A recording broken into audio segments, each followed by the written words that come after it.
Welcome to House of Sovereignty, a space for women who are ready to come back to themselves in love, relationships, and life. I'm Marla Martinson, matchmaker, coach, and intuitive. And in each episode, I'll be sharing stories, insights, and a little bit of magic so you can start seeing things more clearly, trusting yourself more deeply, and experiencing love in a different way. Hello and welcome. I'm so glad that you're back. Today, I want to talk about becoming a boundary badass, because here in the House of Sovereignty, we work on becoming sovereign, being sovereign, standing grounded and standing in what we want for our lives. I love working with women who have some wobbly boundaries, wobbly self-esteem issues, because once we can up-level this, we are unstoppable. And I know as women, we want to people please. We want everybody to be happy. And sometimes we're afraid to say no. We're afraid to say what we really want or expect. And we're afraid to hold our boundaries once we set them or say what we feel. And often, I find that most people don't really understand what a boundary is. So I want to share what my definition of a boundary is, because when you implement boundaries and you kind of become a boundary badass, it will really transform your life. And it's pretty simple once you get it down. And I'm just going to share with you. So my definition of a boundary is this. Boundaries are the limits that you set to define what you will and will not do, and what you will or will not accept or tolerate. So your boundaries are, in essence, what's okay and not okay for you. And boundaries are personal and specific. Your boundaries are yours.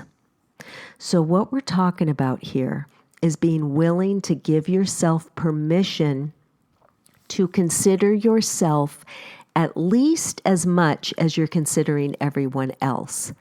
Put your attention on yourself as much as you put attention on everyone else. Because as women, we think we've got to put everyone else first, our kids, our pets, our husband, our coworkers, our boss, all of that. But we are just as important as everyone else, and it's our life. So we've got to realize that we need to put ourselves at the center of our world. And then, of course, we're giving, we're loving, and all of that. So once you give yourself permission to consider yourself at least as much as you're considering everyone else, then you bump it up to put more attention on you than you put on everyone else. And then the real boundary ninja move that I like to say is being willing to put your attention on yourself first. Consider yourself before you consider everyone else. Okay?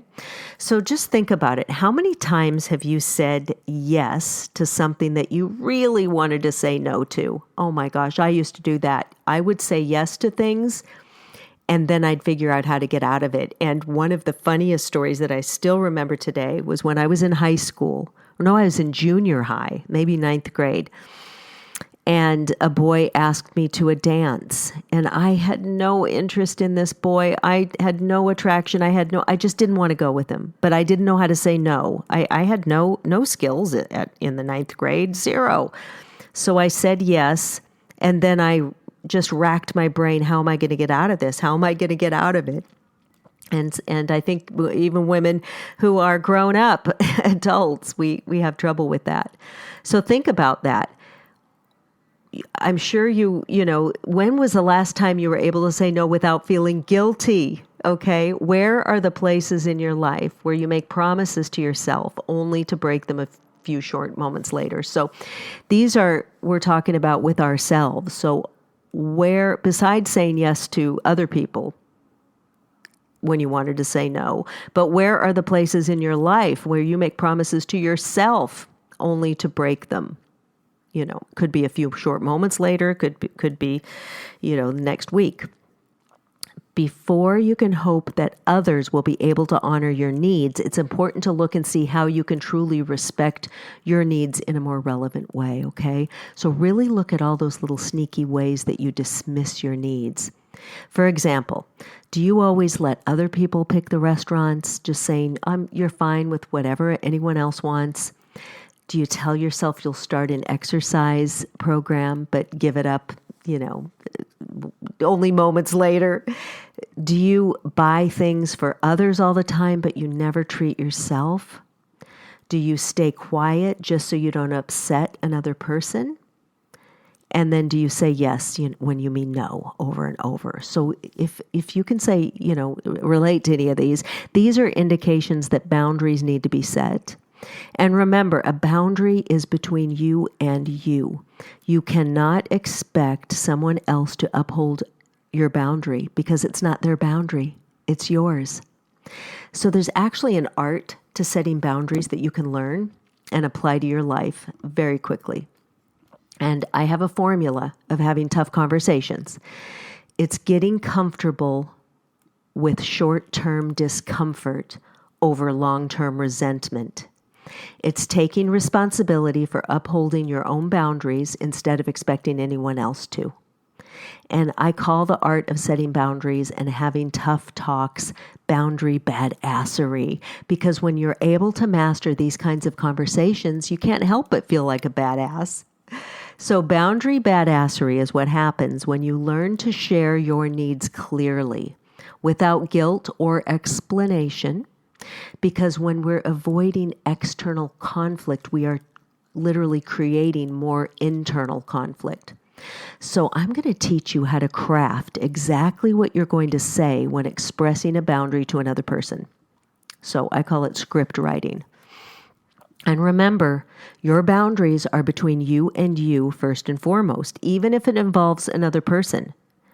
And when we want to include someone else in our boundary, in other words, when we want to express our boundary to another person, there are a couple of things that we have to keep in mind. One of the ways to look at boundaries is, where do I end and where does someone else begin? From this perspective, you can see how you've crossed the border from your territory into someone else's and how you're taking responsibility for something that's theirs. Remember, someone else's response to your truth isn't your responsibility to manage. So when others are involved, make the space to ask yourself, is this mine to take responsibility for? Because you may find that you're taking responsibility for what isn't yours. And what you're really doing is inserting yourself to manage, manipulate, and control the experience of someone else. That is so typical, right? I used to do that all the time. But as you pull back from overstepping that line between where you and someone else begins, you're able to start holding others capable of taking responsibility for themselves and for managing their own experience. One of the primary reasons most people avoid setting boundaries is they don't know what to say. So as we ease into writing boundary scripts, be mindful of the stories you may be making up about the other person and the impulse to put words in their mouth or over-apologize or even apologize at all for how we presume our boundary will impact someone else. Again, your boundaries are between you and you, yours to set and yours to uphold. And they're the first step to getting your needs met. Identifying your needs, owning that you're responsible for meeting your own needs, and making direct requests and following through with the upholding. So I want to repeat that again. Your boundaries are between you and you, yours to set and yours to uphold. And they're the first step to getting your needs met. Okay? So identifying your needs, owning that you're responsible for meeting your own needs, making direct requests, and following through with the upholding of the boundary.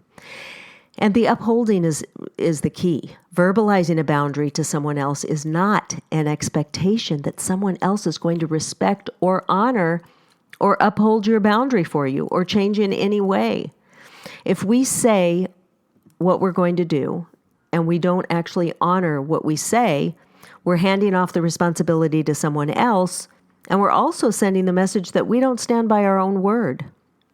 So these scripts that I'm going to share with you are here to support you in knowing what to say, in choosing the words you'll use to set your boundaries.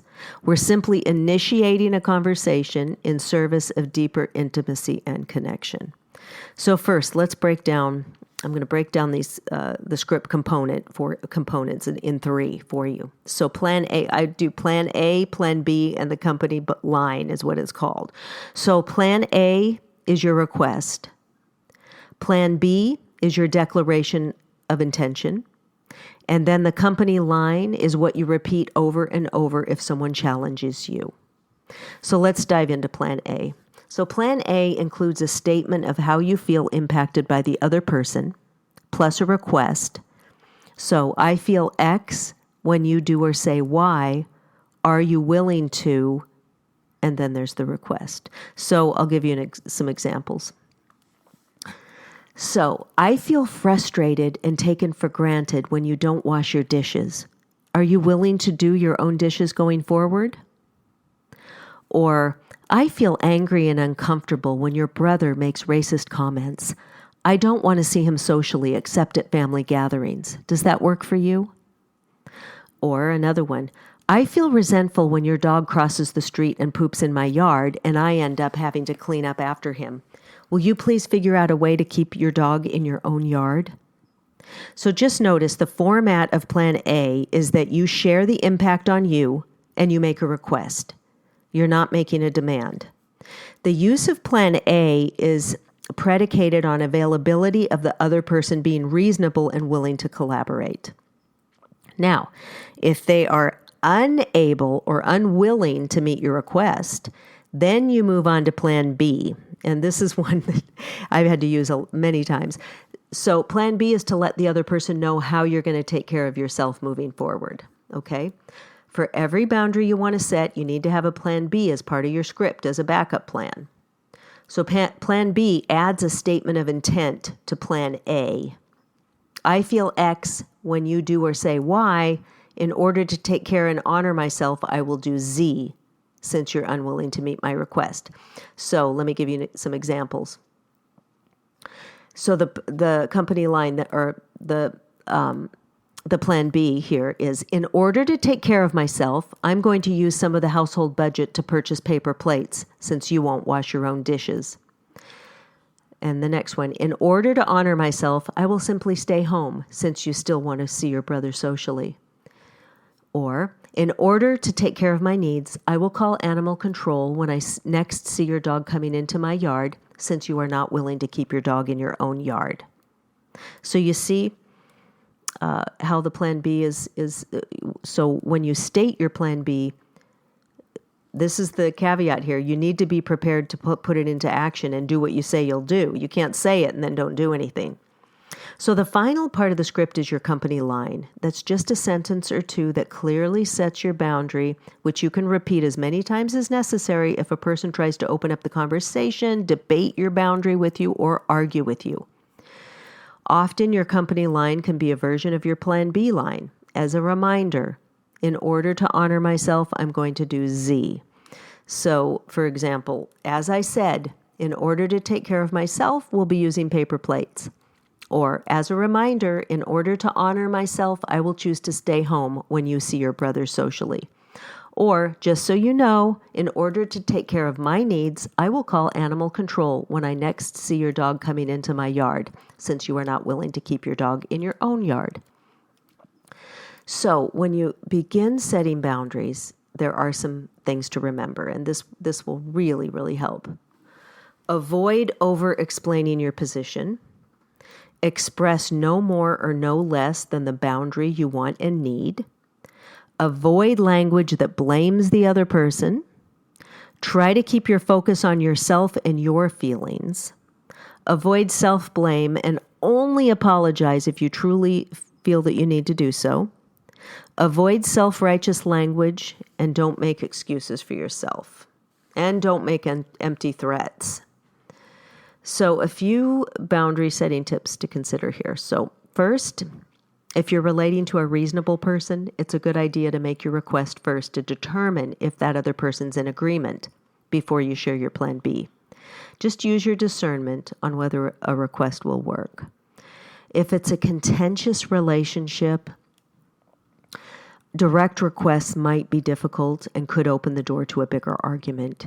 You may have tried it before and failed. Abusive or narcissistic people won't be able They won't even be capable of meeting you in a collaborative way. So if that's the case, you probably need to state your plan B and not even make the request at all. Second, if you don't expect the person to live up to their side of the agreement, you may decide to name your plan B even if the other person says yes to your plan A. Okay? So finally, remember that your company line is used to avoid getting into a drawn-out discussion or argument. You just repeat what your plan B is. Just a reminder, I'm not open to whatever, or this is what I'm doing to take care of myself, and that's it. Arguing, and especially if it's a narcissist, somebody with narcissistic traits or antagonistic person, which a lot of women get into relationships with men like this until we heal, right? It's an argument. You'll never win. You'll never win the argument. It'll escalate till you start raising your voice and getting whiny and defending yourself, and it's a big mess. It's a disaster. So being very concise, simple, and holding your boundary. Okay, so 3 little nuggets that I want to leave you with. It's nobody else's job to maintain or respect your boundaries. Someone else's response to your truth is not your responsibility. And we have to find our no in order to free our yes. So I hope this was helpful. This was just kind of a little mini pop-up podcast that I wanted to share about boundaries. And just take a moment here to just, if you can, if you're not driving, close your eyes and just take a few deep breaths to kind of connect you to yourself and ground yourself and know that you are worthy. You are worthy of saying no when you feel like saying no. Remember, you are worthy of putting yourself first. It is your life. And remember that you are a beautiful, sovereign being. And until next time, I'm sending you much love. Thank you so much for spending this time with me. If this resonated, I'd really appreciate it if you left a review on iTunes and hit subscribe. And if you'd like to go a little deeper, you can explore my private audio experiences and one-to-one sessions inside House of Sovereignty at marlamartinson.com. Everything is linked below in the show notes. I'd love to connect with you.